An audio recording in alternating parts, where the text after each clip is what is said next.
Thanks for joining our weekly discussion. We call it Moral Side of the News. We're glad you're alongside today. I'm John Blim with the WHAS Crusade for Children. And as usual, a distinguished panel joins me today. Dr. Jamesetta Ferguson, St. Peter's United Church of Christ, President and CEO of Molo Village CDC. Rabbi Emeritus Stan Miles, Temple Shalom. Father John Stoltz, St. Aloysius Catholic Church. And one of our newest panelists, Reverend David Harkleroad, South Point Church in New Albany. Our first topic, we're approaching the one-year anniversary of Breonna Taylor's death, and widespread efforts for racial justice continue to unfold. This week, 6 Dr. Seuss books will stop being published because of racist and insensitive imagery. And during 2020, more than 90 Confederate monuments were taken down or moved from public spaces, according to the Southern Poverty Law Center. So now we turn to our panel on Moral Side of the News. How do you feel about what we're witnessing in the wake of the deaths of Breonna Taylor and George Floyd? Who would like to start? I think if these bring us together, then they're good. But you're dealing with things that are very, very sensitive on both ends. With Dr. Seuss, we're dealing with our collective childhood memories. With the Confederate monuments, we're dealing with American history. But I find it interesting that a goodly percentage of the Confederate monuments, not all but many, were not erected right after the Civil War. They weren't erected until the latter part of the 19th century and the early part of the 20th century, when there was a move in the United States of America to institute Jim Crow behavior. Yeah. And these monuments were erected to perhaps solidify Jim Crow attitudes more so than venerating the people who fought for the Confederacy. I believe that we are in a period of time where these different issues, the Dr. Seuss books, which, I grew up reading those books, and then also being a historian, I love looking at the monuments, some of them. And so I think this is the time for all of us to be re-educated as to what these writings and these monuments represent, not only for white individuals, but people of color as well, because it has been ingrained in us as well. And so I think this is a period of time for all of us to be re-educated as to why these things were done. But it's also, I am hoping that it's not just a trend based on what has happened over this last year, that this is an ongoing conversation and an ongoing history lesson for all of us, so that we don't replicate what we've had in the past. Reverend Ferguson, I appreciate that perspective.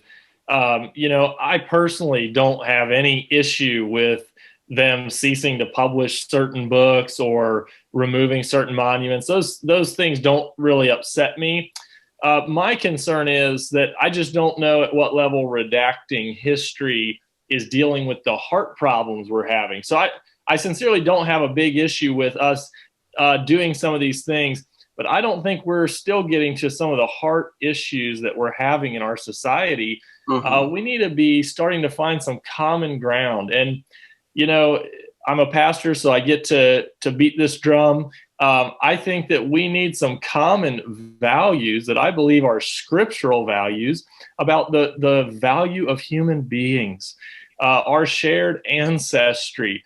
I think that we need to come back as a society to a place where we have some things that we hold in common, because right now folks are kind of thinking very differently, have very different opinions about who we are and why we are. And I believe that's just very stretched out. And I think we need to come back together around some of those core moral truths that we find in Scripture. I do think that a shared conversation, as to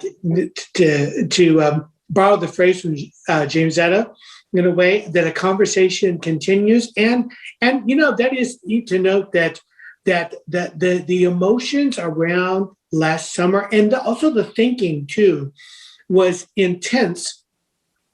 And the intensities, because we're human, don't always last a long time. But if our goal really is to form consciences that are better, that are have a better sense of the respect for human dignity, then an ongoing conversation that takes a long term and that is continuous. I think for many people, where we come to some sense about what is right and wrong together, and to look at racism in a more complete way, and to see it in a more complete way how destructive it can be. I think over the long term, we would be in good benefit. So I'm hoping it's not a short-term discussion. It's been a year since we talked about the deaths of George Floyd and Breonna Taylor, a year since that's happened. And so, the ongoing conversation, our ongoing sense of formation as human beings, and our understanding, I think, the importance of the dignity of people, it was very important to do, and a very important goal around that. Mm-hmm.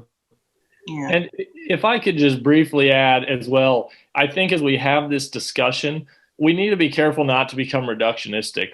I'm not for a moment denying that race is a factor in this, but I think we need to be talking about poverty, and we need to be talking about drugs. Breonna Taylor, this did not happen in a vacuum.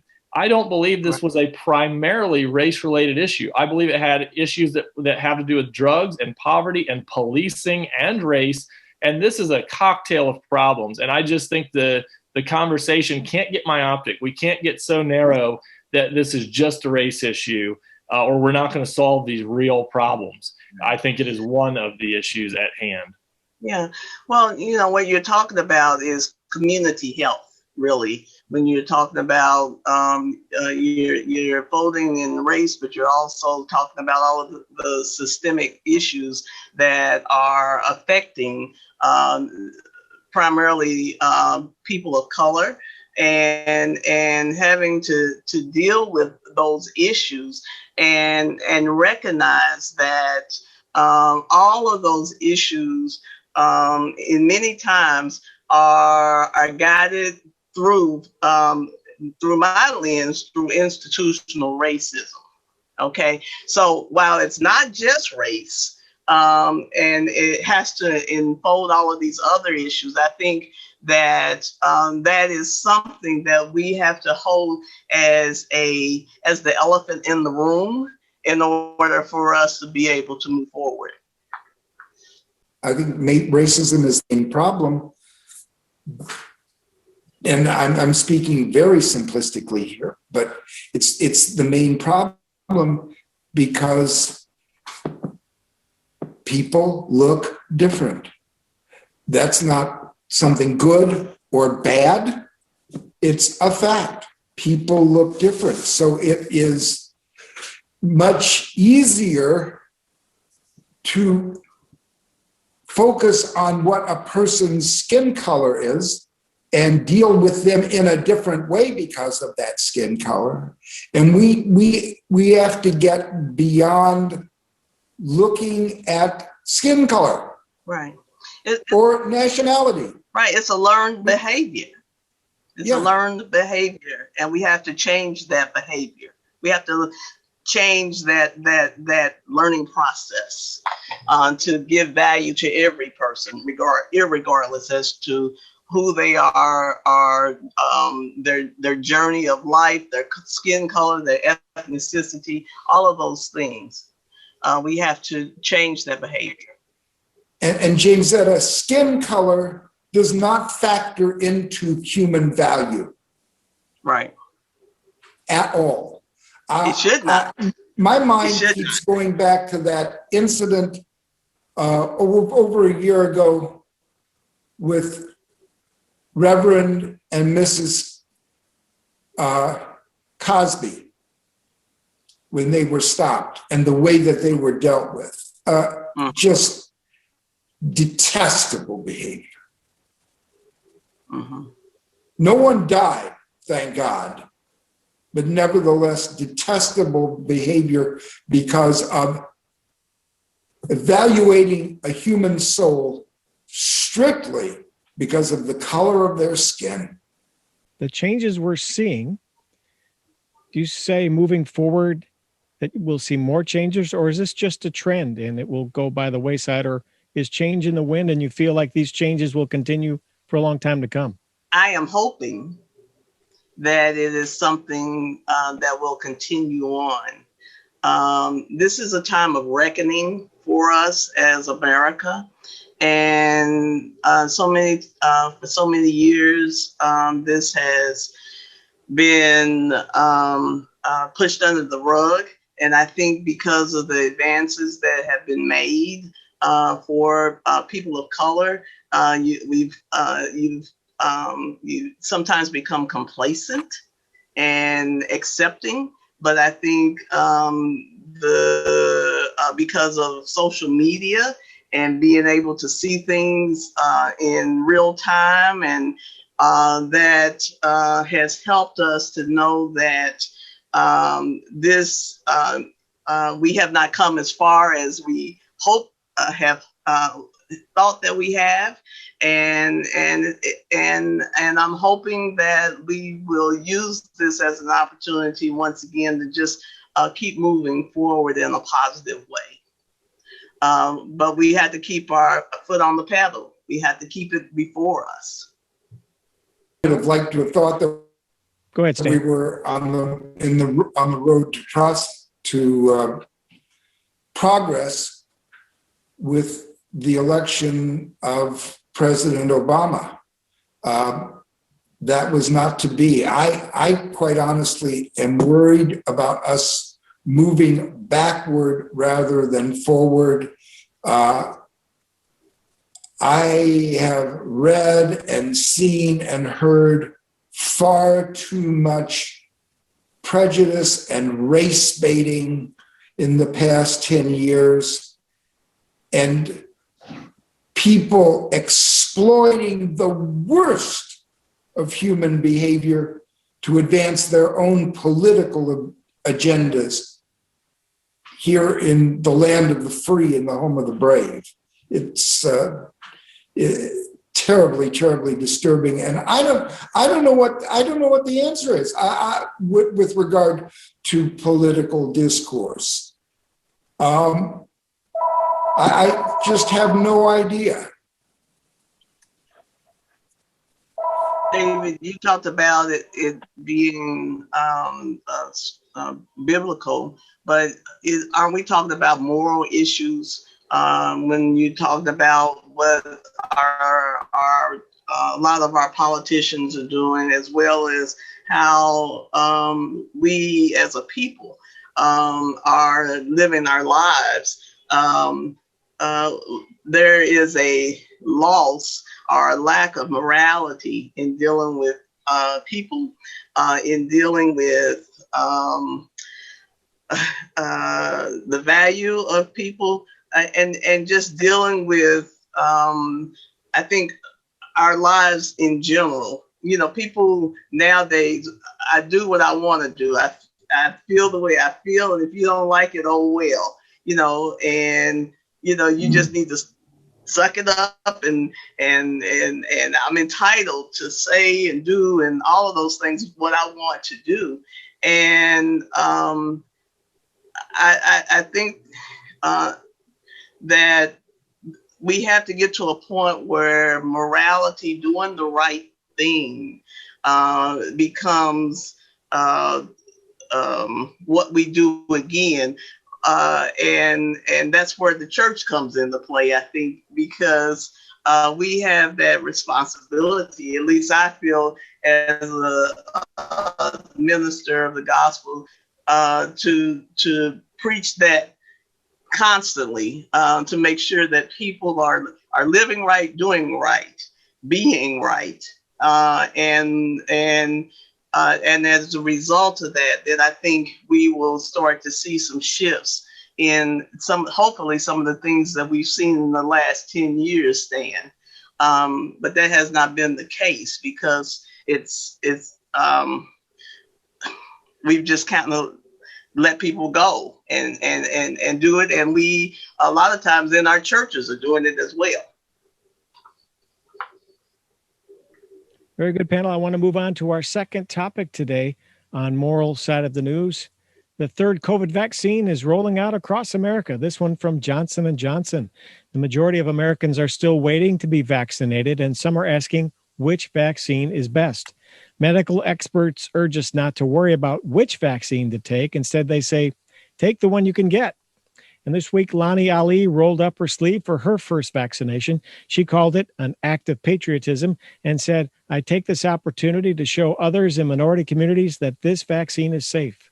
I understand the historical reasons why many Black communities or minority communities don't get vaccines, she added, but it's important that we get this one. So now to our panel on moral side of the news. Even though the pandemic still has us in its grip, do you feel a growing sense of hope about turning a corner? I do. I'm always hopeful. You know, I mean, where would we be without hope, right? In the Black community, it's not so much about, I don't believe about not wanting the vaccination, it's access to the vaccination. I've personally signed up about 20 individuals, senior citizens who are in our community who did not have internet access, or they called the number and they never received calls back. And so when you're dealing with an area where you don't have those amenities available to you, yet you expect them to be able to sign up for the vaccination, or you expect them to go to Broadbent Arena for the vaccination, that becomes a challenge. And so I am excited that they are being more creative in bringing the vaccination into the community, because that's going to be the difference in whether people receive. And then I'm gonna shut up. But the second part of that is you asked what kind of vaccination. And one of the things that I said to the Board of Health official, the Johnson & Johnson would be preferable for, I believe, for us, because when you have some anxiety about getting the vaccination to begin with, to get a double dose is kind of difficult. So if you can get one and be one and done, then that bodes better, I think, in getting people vaccinated. Certainly, the more people who take the vaccine, the closer we'll get to the goal, which is herd immunity. And it just seems like it's getting easier and easier for people to access the vaccine, and it's all good. I mean, as someone who's had both doses and as of last Friday, good to go, got to share something. The best thing that's happened, as far as I'm concerned, for my wife and for me over the past year was last weekend when we went to dinner at our children and grandchildren's house, and we walked in and we were able to hug them and kiss them. Yeah. That just the act of hugging and kissing was, I mean, you know, it was definitely a thank you, God moment. Mhm. That's great, Stan. That's exciting to hear that you're with your grandkids again. Yeah. Yeah. I think it points to we're talking a little bit about, I think, some really deep spiritual needs, and sometimes we may not acknowledge that we have them, and sometimes we really know, such as the longing to see relatives in person that we haven't seen in a while, the longing to be in community, say with a group of people. I think that there's a longing there that we have with that. And the other kind of spiritual issue that we may not name, but I also think we share, is the issue around grief. That was sort of named for me on some news I watched in these past couple of days about the importance of naming grief in the midst of all of this. And we're probably suffering a whole lot more grief than we really even know. That's certainly a spiritual issue that I think our churches can be a resource around. And the whole sense, also the third one, this has been touched on by us, is the importance of hope in the midst of all this, that as the world has gone around, something that I've noticed and named is that because of this pandemic, every person in the world has suffered from different degrees. You know, some of the suffering is just isolation, which is bad. You know, others have been the actually loss of a loved one, you know, and so others sick for a long time in the hospital and are there, you know. Every person in the world has suffered. And that certainly coming through that is, hopefully on the other side of that is also an issue of spirit that we have to deal with, which is a number of different things coming through as an issue of redemption, as an issue of hopes being granted, but also as an issue, I think, of where we deal with, we have dealt with the human tragedy, with a sense of grief, where we've also have suffered quite a bit. So all of those things, I think, are in play. I think it's really important for the church, all churches, synagogues, other places of religion, that we offer a sense of refuge to help name all of that for us, to help name this experience. My understanding of the history of the Spanish flu is that when it was over, it was kind of buried. The experience was buried. And so that's a different way of dealing with that, I think, than maybe what we're called to do right now.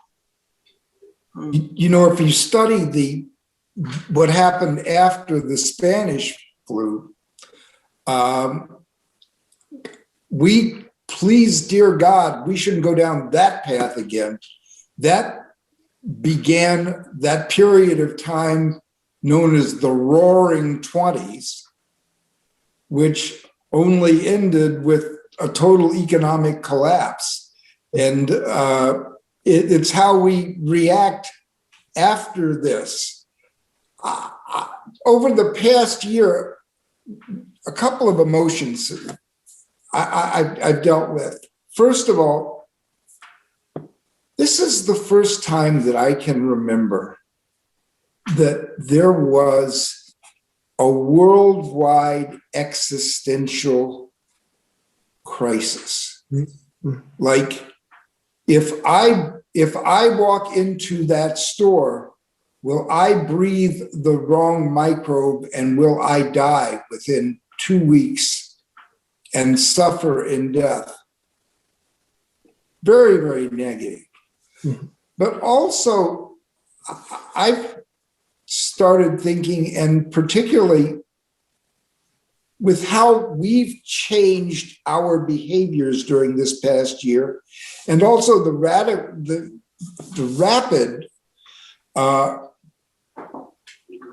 movement toward the vaccine and to this herd immunity, I have a new, stronger sense in simple gratitude to God. Gratitude to God for moving the hearts and the minds and the intellect of scientists and brave medical personnel to bring us through this crisis. Stan, I really agree with that. I am generally really pleased with the rollout of the vaccine. I think it is bringing hope. It's bringing courage for folks, letting people reconnect. What Father Stoltz was saying, we're seeing mental and emotional health issues in our church, and we're going to see some of that start to break free. I was listening to a well-known theologian this week, and he was just reminding that in Christian history, we have believed that vaccination is generally a good thing, that it is a good gift of God. And just agreeing again with you, Stan, that it's a gift that we have scientists and professionals who can bring this about. So I'm overall very pleased. I think it is, ethically overall a good thing. It is morally overall a very good thing. I do think there are a few ethical issues with the Johnson & Johnson vaccine for pro-life folks, but we still have 2 other vaccines, and I think we've got to leave a little room for people's consciences. But I am thrilled that we have them out there, thrilled that we're seeing a turn in the numbers. I agree with that, David. I know I've read about ethicists too who hold some reservation with the Johnson & Johnson vaccine over life issues. And it tells us that, but people do need to approach it in conscience, and with taking all of that into account. It tells us that sometimes our moral choices are complicated, Mm-hmm. Well, panel, our show's about to end in about a minute or so. It's spring outside almost. It's warming up. St. Patrick's Day is just around the corner. That's a good psychological boost for all of us, is it not? We've got about a minute left. Yeah, as long as we social distance on St. Patrick's Day and don't go stark raving crazy over it. I mean, it's because St. Patrick's Day Derby, these are times that we want to get together and have fun with abandon. Well, this year we need lots of abandon to stay safe. That's my biggest concern, that with the changing of the weather and the increase in access and participation in restaurants and all of the arenas and all of that we're not at the point that we are safe and out of the risk of increasing this virus. And so I hope that people choose wisely and continue to mask up and social distance and do what they need to do in order for us to get beyond this. Spring break is coming too, so that's another issue. Thank you, Dr. Jamesetta Ferguson. Thank you, Rabbi Stan Miles, Reverend David Harkleroad, and Father John Stoltz for joining us on this edition of Moral Side of the News. We'll be back again next week with another edition of this program. So until then, stay well and be safe. And thank you very much, panel. See you next time.